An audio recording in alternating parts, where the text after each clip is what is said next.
Hey everyone, my name is Samantha Weldon, and my field of interest is business intelligence. Over the course of my long-term career, I want to work my way up to becoming a business intelligence developer. My goal once I graduate is to start off in the industry as a BI analyst or a data analyst, and over the course of my career, make my way up to a BI developer and maybe a chief data officer. In order to achieve my goals and develop mastery in my field of interest, I'm going to need to finish my degree in BI and find a job in my respective industry, which is a new journey for me. In my personal journey, I finished the bachelor's degree in music business in 2016. I chose this degree because of my love and passion for music, but I wanted to get into business at the same time. So this was the perfect degree for me. When I finished, I decided that I wanted to expand more on the business side of my career, so I began to research. My love for full sail brought me to looking into different degrees here at the school until I found the BI degree. From there, I began to research different jobs and pay rates that would allow me to find my dream career, fulfill my career goals, and make enough money to provide for my family at the same time. With a degree in business intelligence, there are so many routes that I can take to fulfill my goals, find a career that I love, and provide for my family. So here I am, beginning my journey. I want to be financially successful, find happiness in a career that I enjoy, and challenge myself all at the same time. This chapter from the Mastery textbook has made me really think about what I need and what I want career wise, and has made me think deeply on my actual goals. I'm thankful that this book exists, honestly. In section 1, the primal inclination strategy, Green talks about how I must dig to refine what has been buried deep within us and to return to our origins. From this, I thought about my own personality. I like to know how things work. I'm a very curious being, and I'm also a leader. I like to know how things work and take charge to see how I can influence things, which is why I chose the degree that I did. Reading the second section on the Darwinian strategy, I found a lot of insights that truly resonated with me. Green says people occupy particular fields within which they must compete for resources and survival.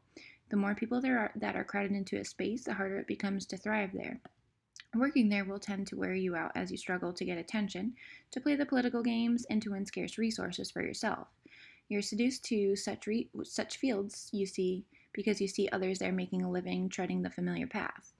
What really got me on this was that I'm at that point in my life right now, and I have been at that point for some time. That's another reason why I decided to make the change and take the steps to make a difference by going back to school to gain the necessary tools that I need to thrive.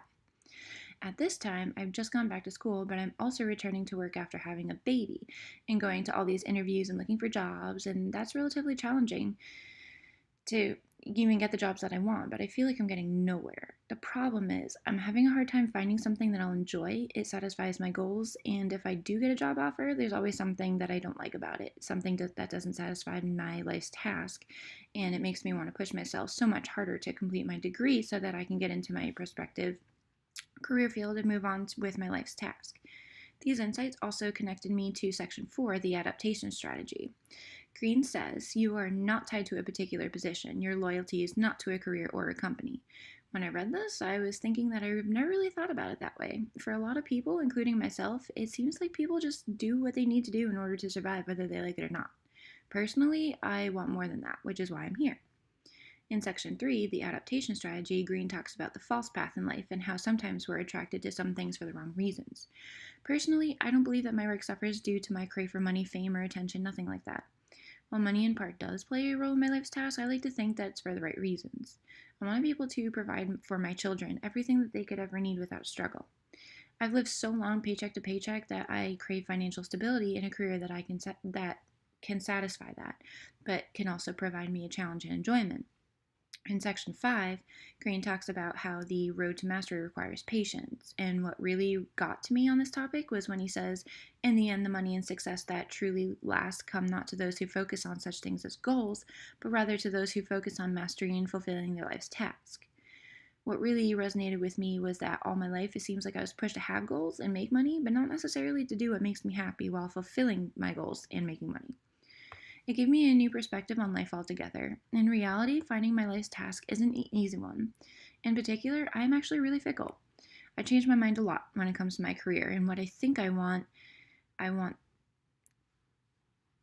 what I think I want to do that would make me happy. At this point in time, I'm trying to get back into the workforce, as I mentioned before, and instead of taking an easy job that I know that I could get but be miserable at, I decided to take my time and find something that I can do that would also make me happy while I'm in school.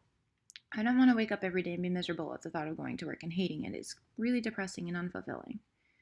Expanding upon section 2, the Darwinian strategy, Green talks about the Matsuoka path. Basically, once you've mastered one field, you can look for something else to conquer and master, and then combine those and make something uniquely your own.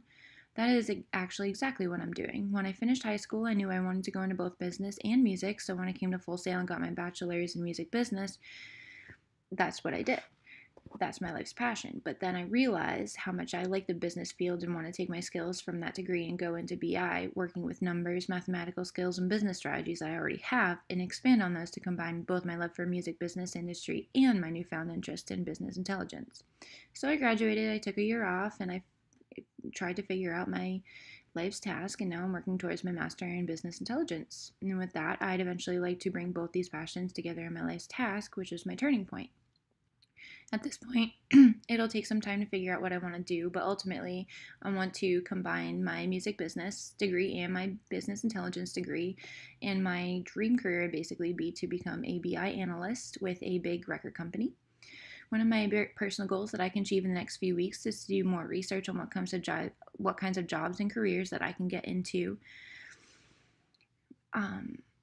Basically, it's all about research. Also, my second goal is actually in regard to my current job hunt. I want to look into more jobs that'll benefit my long-term goals while I finish school, but also ones that can find me happiness, because honestly, my confidence is taking a hit because there's always someone out there with more experience than I have, and it's really just quite frustrating.